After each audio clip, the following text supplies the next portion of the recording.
கிறிஸ்துவின் அன்புக்குரியவர்களே, மனம் வருந்துதல் என்பது வேறு, மனம் திரும்புதல் என்பது வேறு.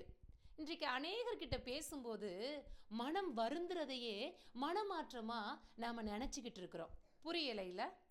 1 சாமுவேல் 24வது அதிகாரம் 16-17 வசனங்களை வாசிச்சு பார்த்தா, சவுல் அரசர் தாவீதை பார்த்து, தாவீதே, இது உன் குரலா?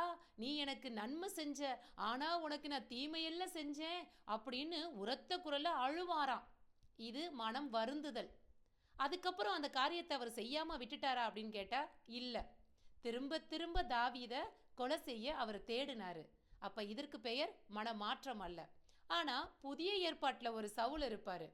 அவரு ஆண்டவரை, இயேசு கிறிஸ்துவை பின்பற்றுகிறவங்களை, அறிக்கையிடுறவங்களை, அவரை பற்றி பேசுகிறவங்களை விரட்டி விரட்டி கொண்டு போட்டார். ஆனால் ஆண்டவரை அவர் சந்தித்ததுக்கு அப்புறம் ஒரு நாளும் அதே காரியத்திற்குள் அவர் மீண்டும் செல்லவில்லை. மாறாக இயேசு கிறிஸ்துவை உலகெங்கும் பறைசாற்ற தொடங்கினார். இதற்கு பேர் தான் மனமாற்றம். அந்த சவுலிடம் இருந்தது மனம் வருந்துதல், இந்த சவுலிடம் இருந்தது மனமாற்றம். இன்றைக்கு ஆண்டவர் நம்மை மனம் வருந்த அழைக்கவில்லை, மாறாக மனம் திருந்த அழைத்திருக்கிறார் என்பதை மனதில் கொண்டு மனம் மாறியவர்கள் என்பதை செயலில் காட்டுவோம். இதே நம்பிக்கையோடு வாழ்வின் பயணம் தொடரட்டும்.